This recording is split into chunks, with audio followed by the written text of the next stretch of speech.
قرآن مجید میں اور دوسری بھی کتب سماویہ میں تمثیل جو ہے اور تمثیلات کا معاملہ بہت کثرت کے ساتھ آیا.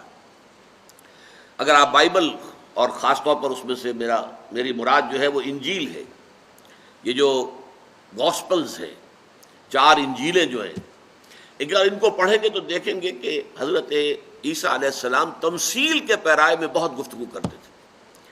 بلکہ پوچھا بھی ہے آپ کے حوارین میں سے کسی نے کہ آپ بہت تمثیل کے انداز میں بات کرتے ہیں. فرمایا تاکہ وہی لوگ سمجھیں کہ جن کا سمجھنا مفید ہے.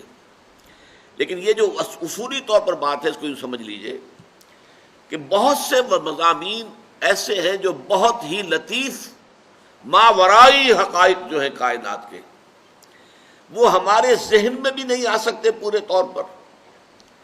اور جب ہمارے ذہن میں پورے طور پر نہیں آتے، ہمارے مشاہدے کی دنیا سے باہر سے تعلق رکھتے ہیں، تو ہماری زبان میں بھی اس کو ایکسپریس کرنے کے لیے الفاظ موجود نہیں ہیں. ہماری زبان جو ہے وہ ہمارے مشاہدات پر مبنی ہے، مشاہدات سے بنی ہے. آپ نے ایک چیز دیکھی، اس کا ایک نام رکھا، ایک اور شے دیکھی، اس کو ایک اور نام دے دیا. جو ہم دیکھ رہے ہیں مشاہدات ہیں، اسی سے ہماری زبان جو ہے وہ پروان چڑھ رہی. تو وہ ماورائی حقائق جو ہیں، میٹافزیکل ٹروتھس جو ہائیسٹ، نہایت سٹل، ان کا معاملہ یہ ہے کہ وہ ہماری زبان میں ادا ہونے کے قابل نہیں، اور ہمارے ذہنوں کے اندر یہ صلاحیت نہیں کہ ان کی پوری گرفت کر سکیں. لیکن دوسری طرف یہ بھی ضروری ہے کہ کوئی نہ کوئی اندازہ ان کا انسان کو ہونا چاہیے.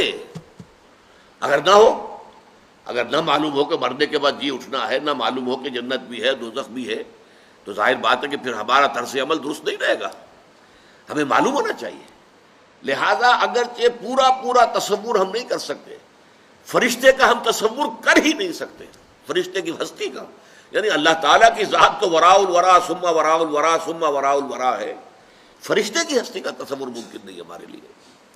آپ کے علم میں ہونا چاہیے کہ حضور نے بھی زندگی میں صرف 2 مرتبہ حضرت جبرائیل کو ان کی اصل ملکی شکل میں دیکھا ہے، ورنہ جب بھی حضرت جبرائیل آتے تھے حضور کے پاس انسانی شکل میں آتے تھے.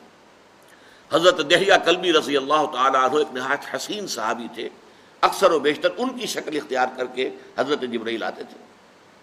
صرف 2 مواقع پر آپ نے دیکھا حضرت جبرائیل کو ان کی اصل شکل میں. ایک مرتبہ جب آپ غار حرا سے اتر رہے تھے نیچے جبل نور سے، تو آواز آئی یا محمد.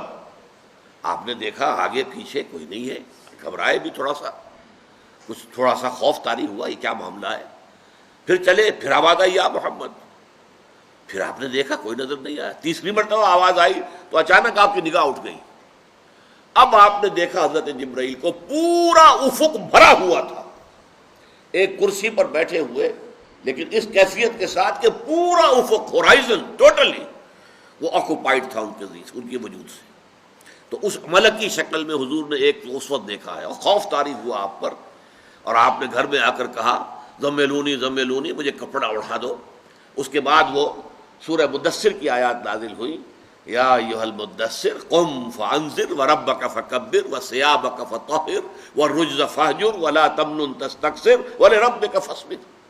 ایک یہ واقعہ ہے. دوسرا واقعہ، جب حضور کو لینے کے لیے حضرت جبرائیل آئے ہیں معراج کے لیے، تو اس وقت بھی وہ انسانی صورت میں رہے، صرف سدرۃ المنتہا پر پہنچ کر، جہاں سے آگے ان کا گزر نہیں تھا، جس کے بعد کہہ دیا گیا کہ اگر یک سرے منہ برتر پرم، اگر میں اب ایک بال برابر بھی آگے بڑھا، بسوز تجلا بسوزت پرم، میرے پر جل جائیں گے. اس کے بعد حضور گئے ہیں تنہا آگے. اس موقع پر بھی حضرت جبرائیل نے اپنے آپ کو ریویل کیا ہے اپنی پوری ملکی شان کے ساتھ. وَلَقَدْ رَآهُ نَزْلَةً أُخْرَىٰ عِندَ سِدْرَةِ الْمُنتَهَىٰ. وہ سدرۃ المنتہا پر جب حضور پہنچے اور حضرت جبرائیل پہنچے ہیں، وہاں حضرت جبرائیل نے اپنے آپ کو اپنی اصل ملکی شکل میں جو ہے وہ ریویل کیا، واضح کیا. تو حضور نے بھی صرف 2 مرتبہ دیکھا ہے، تو ہم کیا تصور کریں گے. لیکن یہ کہ ان چیزوں پر ایمان ضروری ہے، فرشتے پر ایمان ہے، جنت پر ایمان ہے، دوزخ پر ایمان ہے. لہذا اس کے لیے قرآن مجید میں تمثیلات کا پیرایا اختیار کیا گیا، مثال کے ذریعے سے، تاکہ چاہے آپ پوری بات نہ سمجھ سکیں، کچھ نہ کچھ دھندلا سا تاثر آپ کے ذہن پر قائم ہو جائے.